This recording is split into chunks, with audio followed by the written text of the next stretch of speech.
Saudari-saudaraku yang terkasih, selamat malam semuanya. Pada malam ini kita mengenang perjamuan terakhir Tuhan Yesus bersama para murid-Nya. Malam ini bukan hanya sekedar peringatan, tetapi sebuah undangan untuk merenungkan inti dari kasih Kristiani.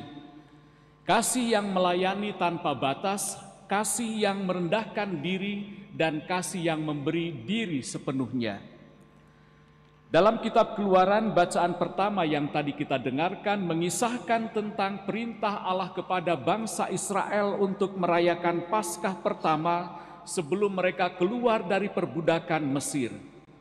Anak domba yang tak bercela disembelih, darahnya dioleskan pada ambang pintu sebagai tanda perlindungan dari malaikat maut, dan dagingnya dimakan dengan roti tak beragi dan sayuran pahit. Perjamuan Paskah ini adalah bayangan dari perjamuan malam terakhir Yesus. Anak domba Paskah melambangkan Kristus, anak domba Allah yang menghapus dosa dunia.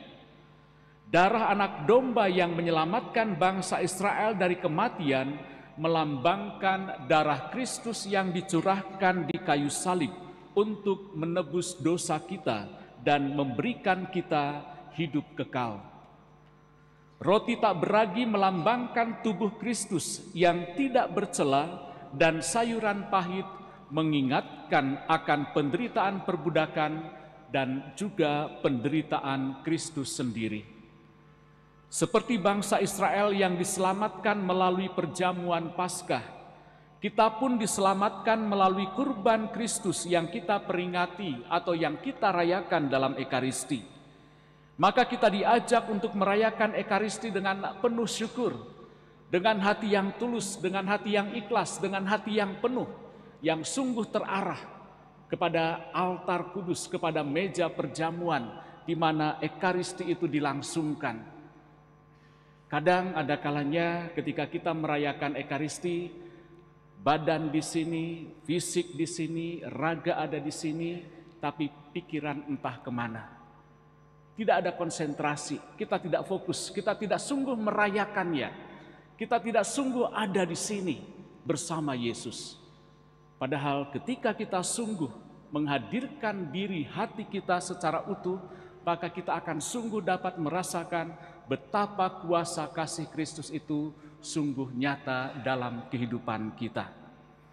Saudari-saudaraku yang terkasih, seperti bangsa Israel yang diselamatkan melalui perjamuan Paskah, maka kita pun diselamatkan melalui kurban Kristus yang kita peringati. Kita diajak untuk sungguh menghadirkan segala sesuatunya dengan penuh kasih. Rasul Paulus menyampaikan tradisi yang diterimanya dari Tuhan sendiri tentang perjamuan malam terakhir. Perikop ini adalah fondasi teologis dari sakramen Ekaristi.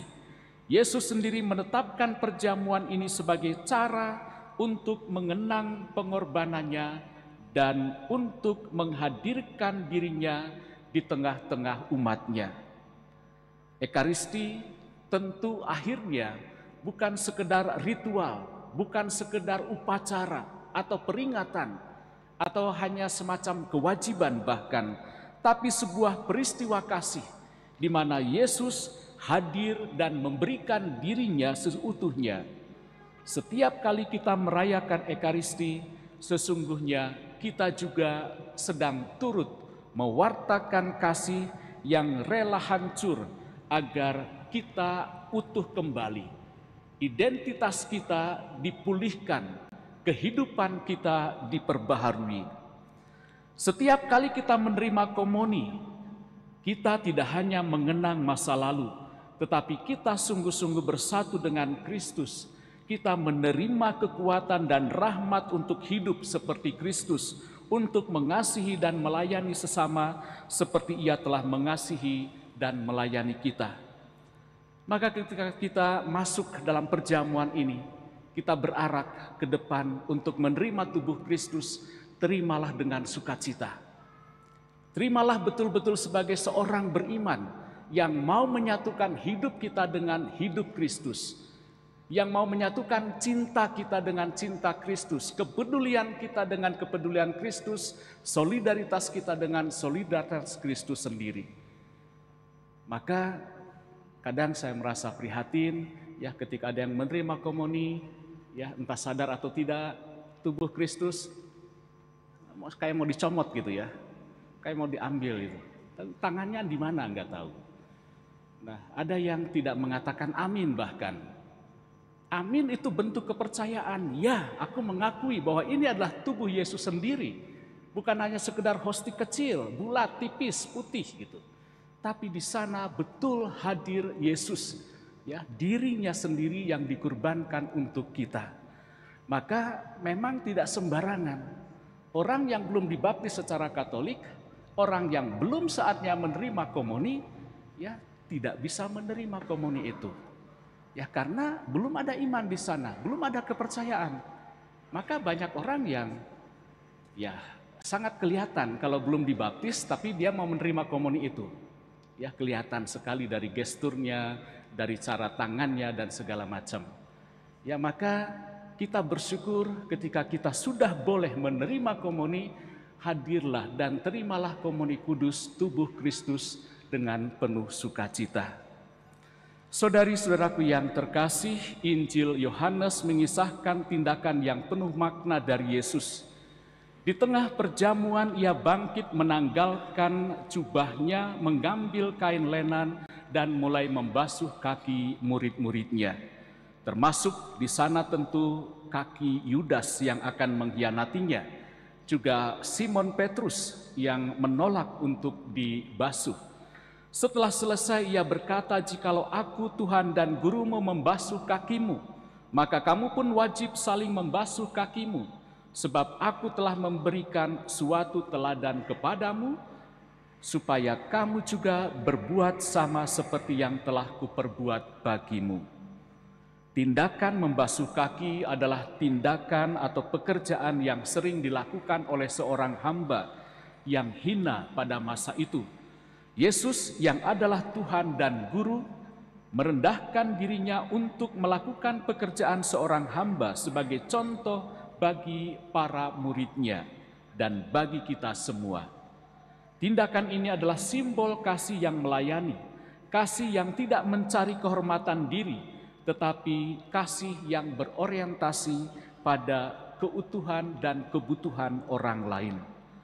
Yesus memberikan perintah yang jelas. Kita wajib saling membasuh kaki.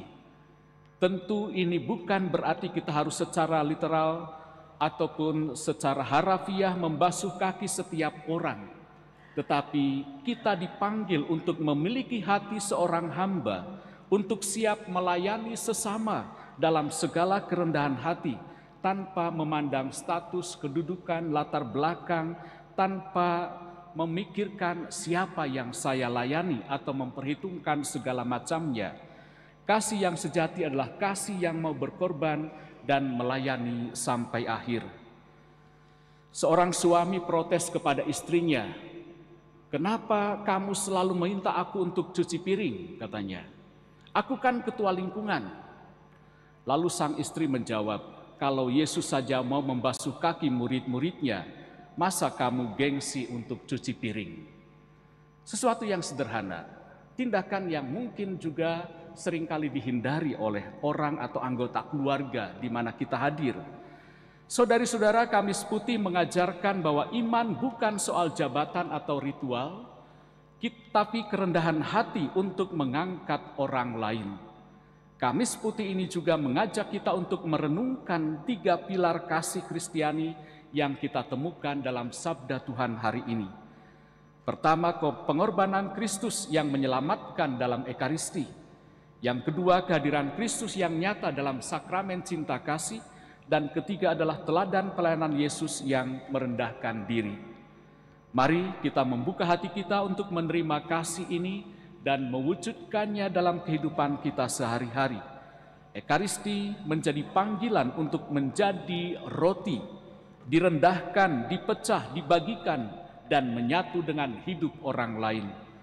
Kalau hidup kita belum memberi semacam gizi rohani, nilai-nilai perubahan, kasih kepada orang lain, mungkin kita belum sungguh menjadi pribadi ekaristis, pribadi yang sungguh diliputi oleh kasih Kristus sendiri. Semoga perayaan Ekaristi malam ini semakin menguatkan kita untuk saling mengasihi, saling melayani dengan hati seorang hamba. Keluarga, lingkungan, komunitas di mana kita hadir adalah sarana bagi kita, bagi kasih yang dapat kita wartakan dalam kehidupan tersebut. Seperti Kristus telah mengasihi dan melayani kita, maka kita pun diajak untuk mengasihi sampai akhir. Tuhan memberkati.